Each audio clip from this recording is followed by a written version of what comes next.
Hey there, word nerds and history buffs. Welcome back to another fascinating dive into the bizarre origins of modern idioms.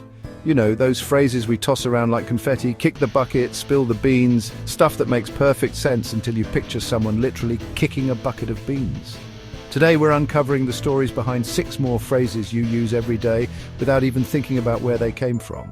We're talking medieval knights, prize fighters, even a little presidential trivia. Because language, my friends, is a living, breathing time machine. So buckle up, or should I say saddle up, because we're about to take a wild ride through the history of the phrases that pepper our speech. And trust me, you'll never look at a gauntlet, a ring, or even a pile of hay the same way again.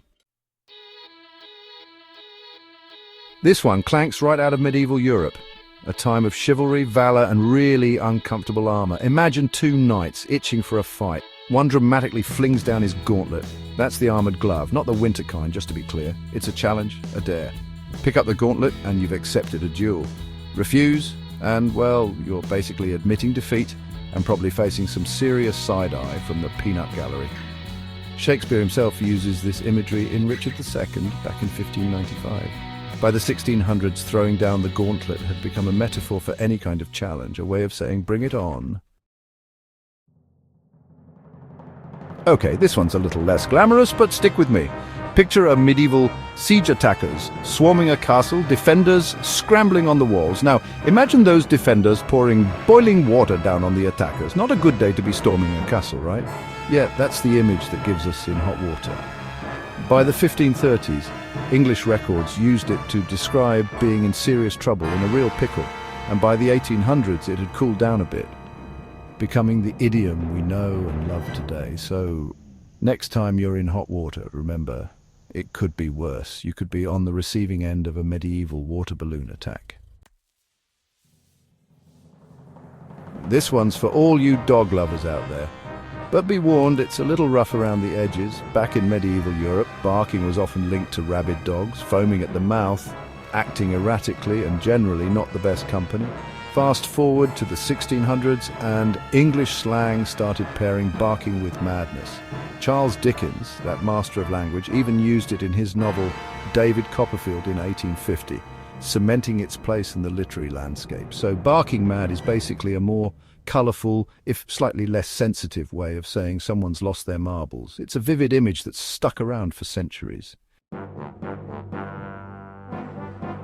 This one's pure practicality, passed down from generations of farmers who knew a thing or two about hard work and the whims of nature. Imagine you're a medieval farmer. You've got a field full of freshly cut hay and the sun is blazing. What do? You get to work, of course, because if that hay gets wet, it's ruined. John Haywood, a 16th century playwright, even included it in his collection of proverbs, "Make hay while the sun shineth." It's a timeless reminder to seize the moment, to make the most of opportunities when they arise. Because you never know when the metaphorical rain clouds might roll in.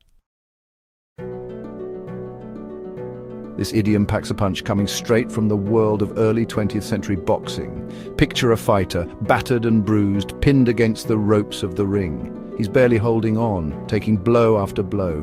That's the image that On the Ropes conjures up. Sports writers in the 1920s, guys like Ring Lardner, started using it to describe any situation where someone was struggling close to defeat. And just like that, it punched its way into everyday slang, a visceral metaphor for being in a tight spot, no matter what the arena. This idiom's got a real scrappy American spirit to it. We're talking 19th century America, bare-knuckle boxing matches, and a time when men were men and hats were, well, essential. Anyway, back then, if you wanted to challenge a fighter, you literally tossed your hat into the ring. It was a bold, public declaration that you were ready to rumble. Teddy Roosevelt, that rough-riding president, gave this phrase a political spin in 1912 when he used it to announce his candidacy. And that's how throwing your hat in the ring became synonymous with entering any kind of competition. And there you have it. 6 more idioms with origins as colourful as the phrases themselves. From medieval duels to 19th century boxing rings, we've journeyed through history, uncovering the surprising stories behind the words we use every day. Which one surprised you the most? Were you as shocked as I was to learn about boiling water as a weapon? Let us know in the comments, and don't forget to like and subscribe for more intriguing insights into the words we use every day. Until next time, stay curious, my friends. My